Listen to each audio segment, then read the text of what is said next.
darle la bienvenida a Eduardo Vázquez, director ejecutivo en Agua Capital, Fondo de Agua de la Ciudad de México y consejero del Consejo Consultivo del Agua, AC, y también a Carolina Mijares, impulsora de Más Allá de Limpieza, Baños Dignos, proyecto de la iniciativa privada, que busca apoyar agenda en Naciones Unidas. A ver, según justamente las Naciones Unidas, en México solo el 43% de la población utiliza un servicio de agua potable. ¿Esto es cierto, Eduardo? Primero que nada, Fernanda, gracias como siempre por la atención de poder participar en este espacio tan importante. Grupo Imagen, a toda tu audiencia y también reconociendo la importancia de que medios como el tuyo pongan el foco y el interés en un tema tan relevante para todas y todos como es el tema del agua. Y también agradeciendo a Carolina la oportunidad de compartir el espacio con todos ustedes. Sí, efectivamente, los datos de la ONU, que por cierto son muy propicios de comentar en este momento, siendo que en fechas recientes, particularmente el 22 de marzo, fue el Día Mundial del Agua, que como ustedes saben, año con año se rememora. En este caso, por cierto, enfocado al tema de aguas subterráneas, que son las fuentes de agua que se encuentran debajo de la superficie, y encontramos retos como el que bien que acabas de señalar, tanto por datos de Naciones Unidas como por datos de la Comisión Nacional del Agua y otros organismos como es el Organismo Mundial de Recursos Naturales, WRI, donde señalan y dejan ver que el estrés hídrico en el país, en varias zonas del país, es muy importante. Particularmente vale la pena recordar que 2/3 partes del país, por cuestión propia de ubicación geográfica, se encuentran en zonas áridas y semiáridas, lo cual de entrada presenta un reto relevante en términos de acceso, disponibilidad, cantidad y calidad del agua para todos los usos. Por supuesto, las personas, sin olvidar también los ecosistemas, las actividades productivas, el uso del agua para la producción de alimentos y el uso del agua para la producción de energía. En distintas regiones del país tenemos casos muy claros y concretos donde en este contexto estamos enfrentando problemas de escasez, más aún acentuados por los efectos del cambio climático, que como saben año con año están presentando retos de manera muy puntuales y concretos en estas regiones. Por ejemplo, el año pasado en el Valle de México vivimos una circunstancia muy fuerte por esta sequía que pegó en la zona del Cutzamala, y en este año donde se está presentando con mayor profundidad e impacto es en el área metropolitana de Monterrey, donde están viviendo una situación particularmente crítica en estos momentos. Y esto me lleva a comentar que entre otros aspectos, entendiendo la incertidumbre climática a la que nos enfrentamos, la condición de estrés hídrico que tienen distintas regiones del país, necesitamos encontrar nuevos modelos de gestión, de innovación y buenas prácticas que ayuden a usar de mejor manera el agua entre todos y todas. Entiendo que la calidad del agua en todo el país tiene diversas características. No es lo mismo el agua de Chihuahua que el agua de Quintana Roo. ¿Cómo podrías explicarnos, Eduardo, Carolina, la calidad de agua en todo el país? En algunos lugares es, entiendo, más potable que en otros. ¿Cómo está el tema de la calidad del agua en México? O el agua, así, el GPS del agua en México. ¿Quisieras comentar, Carolina? Adelante, Eduardo. Creo que el experto en calidad de agua eres tú, así que por favor. Gracias. Efectivamente, y qué bueno que lo refieres, Fernanda, con este contexto, porque si bien el problema del agua tiene un enfoque, un origen global, con un enfoque nacional, indistintamente el país en que nos encontremos, la verdad de las cosas es que su realidad es muy local. Y esto me lleva a comentar que en las distintas regiones del país, el reto que es presente, sin duda alguna siempre, tiene distintos matices y dimensiones. En el caso de calidad del agua, efectivamente, cambia mucho según región por distintas circunstancias. Podemos hablar, por ejemplo, de contaminación por efectos naturales, siendo que en áreas como Chihuahua, La Laguna, efectivamente, por una condición natural de los minerales y metales pesados que se encuentran en el subsuelo, el agua es más propensa a sufrir contaminación o afectación de su calidad. Por otro lado, también hay que reconocer que hay un gran problema de calidad del agua por efectos de las descargas que no son debidamente tratadas en distintas regiones del país, prácticamente en todas. Es decir, los usuarios industriales, público urbano, las ciudades, el campo, utilizan agentes químicos que, por ejemplo, para sembrar, los agroquímicos que son muy dañinos con el ambiente, que en muchos sentidos afectan el agua, la calidad del agua en las descargas.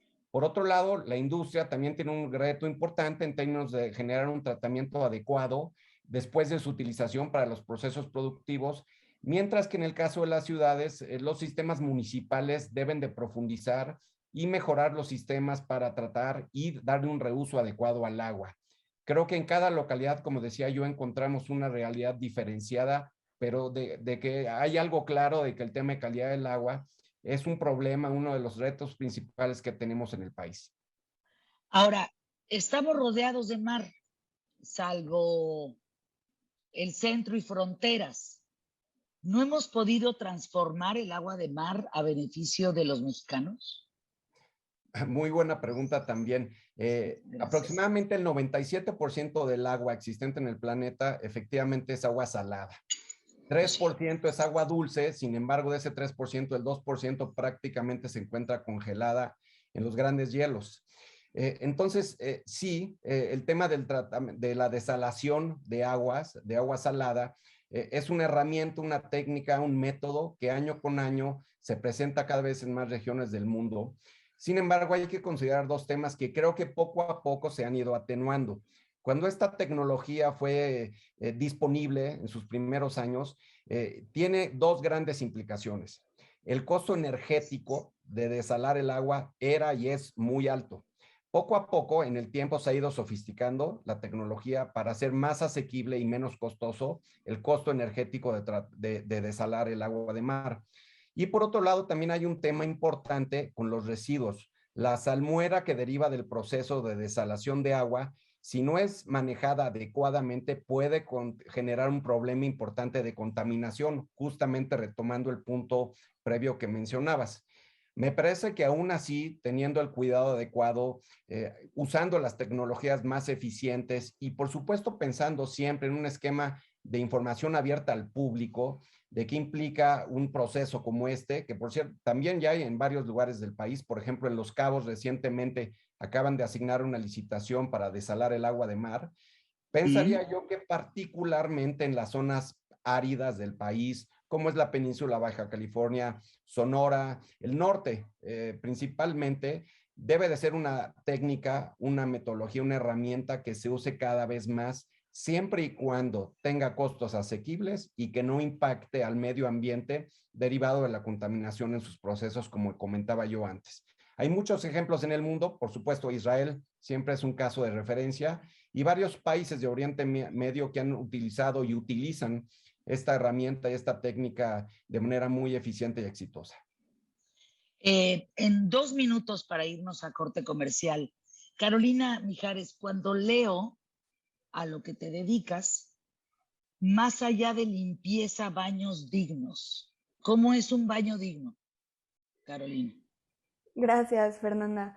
Pues al final la problemática de la que estamos hablando del agua está muy relacionada con enfermedades, sobre todo a niños menores, ¿no? Sabemos gracias a la Organización Mundial de la Salud que justo todas las enfermedades relacionadas con la crisis de agua y saneamiento son de las principales causas de fallecimiento de niños menores de 5 años. Y por eso hablamos de, no solamente es tener un baño limpio, o sea, más allá de limpieza y ya, sino un baño digno, va mucho más allá, porque es justo este acceso a tener agua corriente, que solamente el 77% disponen de agua entubada dentro de sus casas, por ejemplo, ¿no? Entonces, el tener agua corriente, el tener un baño como tal, no letrinas o este tipo de cosas.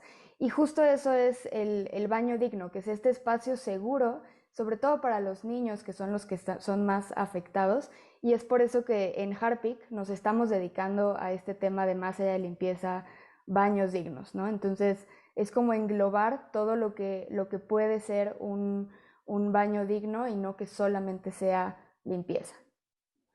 El costo del agua para los ciudadanos es un gran tema. Voy a tener que ir a anuncios QTF, pero según las Naciones Unidas, lo que se debe de pagar por el agua tendría que ir más o menos entre el 3 y 4% del ingreso familiar. En México, pues aún 10 millones de habitantes o más no reciben agua en su casa. Pero viene un consumo que esto me llama mucho la atención, que quiero comentarlo con ustedes. A raíz del cólera, 1992, el consumo de agua embotellada en México es brutal, brutal, brutal, brutal. Vamos con costos, porque se perdió de alguna manera la confianza de beber o tomar agua de la llave. Entonces, por un lado, no tenemos estos baños dignos, limpios.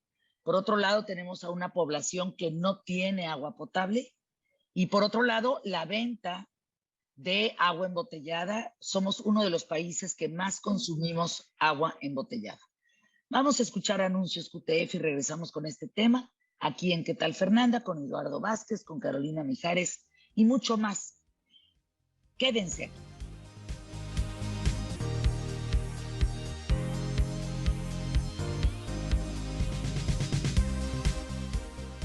Fíjense, en México estás hablando que consumimos 310 litros anuales por persona agua embotellada. En el 2021, el mercado, primero el consumo de agua embotellada creció 17% en el 2021. México es el cuarto consumidor de agua embotellada del mundo. Este 2021, este 17% de aumento generó ganancias por 15,896 millones de dólares. ¿Dónde estamos parados en ese sentido? Por un lado, la falta de agua corriente o potable en muchos lugares en México, pero también por otro, pues nada más el cuarto consumidor de agua embotellada en el mundo. Eduardo. Gracias, Fernanda. Sí, efectivamente, creo que son datos muy puntuales y de conocimiento público, por cierto, estos que refieres. Y creo que aquí, como todo lo que tiene que ver con el agua, que es parte de lo interesante y lo complejo de esta materia, es que tiene varias dimensiones de análisis. Empezaría por unos que acabas de mencionar. Sin duda alguna, los datos son puntuales y dejan ver que México y varias regiones del país en particular tienen consumos muy altos de agua embotellada, y esto obedece a varias razones. Efectivamente, el tema de una pandemia o el cólera, sin duda alguna, son grandes detonantes, e incluso recordar lo que sucedió en el Valle de México, en el sismo del 85, donde también ahí se generó una gran desconfianza de la ciudadanía alrededor de la calidad del agua en red. Creo que una gran aspiración, y ahí sí tendría que reflejarlo a nivel nacional, es que todas y todos pudiéramos consumir agua de la llave. Por cierto, aquellos que tienen fortuna de tener un servicio de agua continua con la calidad adecuada, en cualquier ciudad o localidad en que nos encontremos, y hay una desconfianza clara y patente de toda la ciudadanía sobre el agua que sale de la llave. La podemos usar para muchos usos, sin duda alguna, en el hogar, en los centros de trabajo, pero hay una reticencia natural. Me parece que estas dudas que mencionabas tú y los aspectos que reflexionaba yo también, hacen que la gente se incline por consumir agua embotellada. Creo que hay una brecha que atender ahí, en la medida de que si los sistemas operadores de agua en las ciudades dan toda la certeza a las personas, indistintamente del lugar donde se encuentren, que el tomar agua de la llave tiene una calidad adecuada y no ofrece afectaciones a la salud, seguramente estos elementos que son conductuales, me parece, cambiarían. Por otro lado, también el tema del costo del agua, de las tarifas, sin duda alguna también refiere y deja ver los retos de disponibilidad y accesibilidad al agua que hay en el país. Por ponerles un dato muy concreto, en 1910 teníamos una disponibilidad estimada por habitante de 31,000 metros cúbicos de agua al año. Para 1970, este dato reflejaba 10,000 metros cúbicos por habitante al año. Y ya para 2019 estamos en 3,586 metros cúbicos al año. Entonces, aquí también estos datos dejan ver cómo la disponibilidad de agua para los distintos usos, no solo humanos, ha estado decreciendo en el tiempo, sumado a los elementos como las sequías que he comentado anteriormente y los impactos de cambio climático. Entonces, creo que aquí hay que abordarlo también desde esta dimensión de escasez, esta dimensión de necesidad de un mejor manejo de los sistemas operadores de agua en el país, de la necesidad de que en un momento dado las ciudadanas pudieran consumir agua de la propia llave. Y por otro lado, también en términos de tarifarios, decías tú de los costos, efectivamente es un gasto importante de las familias, no solo en el caso del agua embotellada, por cierto, sino también tendríamos que considerar que muchas personas del país en distintas regiones gastan una porción considerable de su ingreso en la compra de pipas, ya sea porque no reciben el agua de manera permanente o la reciben por tandeo en días separados. Y como sabemos, el agua es una necesidad indispensable y es por ello que hacen este gasto. Y por otro lado, aquí hay un factor también muy importante, pensando en que hay un planteamiento de que los organismos operadores pudieran dotar agua de calidad para beber, que salga de la llave, como pasa, por cierto, en otros países. Y es el hecho de que desafortunadamente en el país, en múltiples regiones, prácticamente de manera generalizada, hay una cultura de no pago por el agua, lo cual no solo es triste, sino es muy viejo, porque en la medida de que la gente no vea la necesidad, que aquí también hay que comentar que a veces hay un manejo político del tema, de por qué no se cobra el agua a tarifas reales y por qué no se corta si no se paga, como es el caso de la luz y del gas, por cierto. Esto afecta las finanzas de los organismos operadores y no les permite tener la infraestructura adecuada para mejorar su servicio. Entonces tenemos como un círculo vicioso donde tenemos el caso de que el operador de agua no ofrece agua de calidad para beber en su servicio, la gente no paga y esta falta de recursos no le permiten al organismo operador ser más eficiente y tener mejor infraestructura y sistemas de potabilización, y entonces todos y todas perdemos. Entonces, cuando ya hablaba yo de las múltiples dimensiones, creo que es un tema muy importante a considerar. Y sí, efectivamente, vuelvo al punto de inicio que bien planteaste.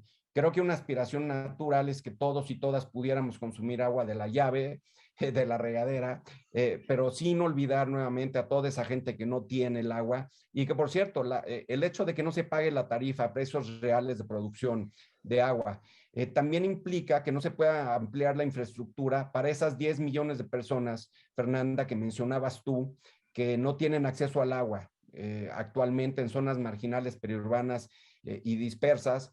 Y también afecta en la medida que no hay recursos suficientes para cuidar los ecosistemas, que son las principales fábricas de agua, las fuentes de agua que permiten que haya agua para todos los usos.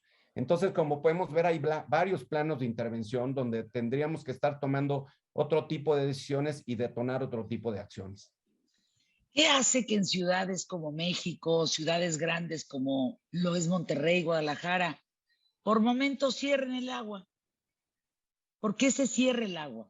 ¿Qué beneficios trae cerrar el agua en determinadas colonias?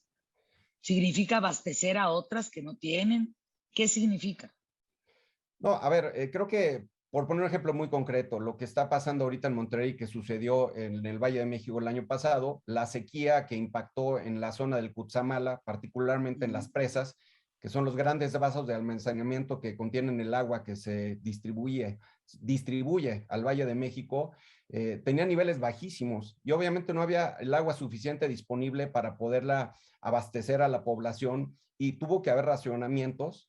En 18 municipios del Estado de México y 13 alcaldías de la Ciudad de México, efectivamente hubo No necesariamente cortes, fueron racionamientos.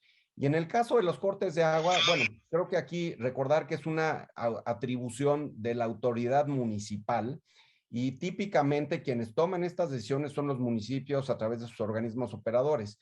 En el caso de cortes directos de agua, pensaría yo, a lo que te refieres, tienen que ver por falta de pago de tarifa para algún tipo de usuarios, pero es asimétrico, no es una decisión que se aplique de manera uniforme a todos los usuarios y por eso vuelvo al tema de la importancia del pago del agua.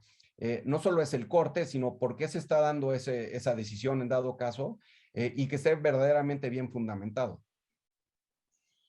¿Cuánto debería de costar el agua, Carolina, Eduardo, en México?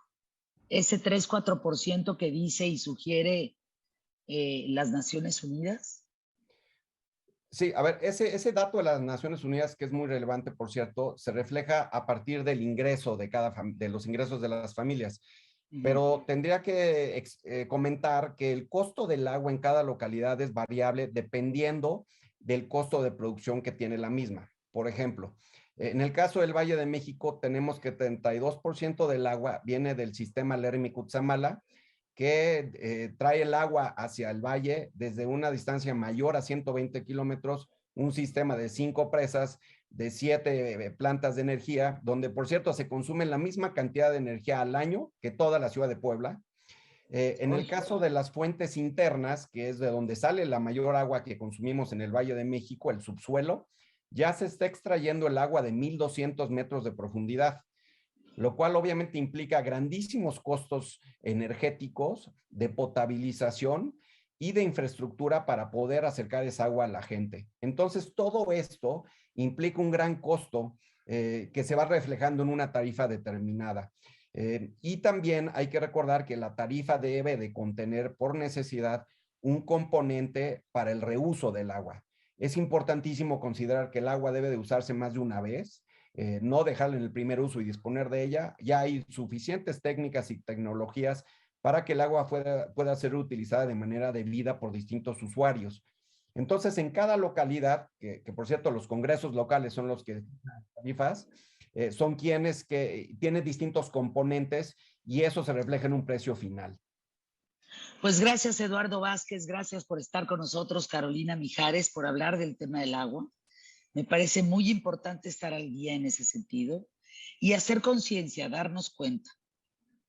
No tenemos agua potable, pero somos el 4.º país a nivel mundial que consume agua embotellada.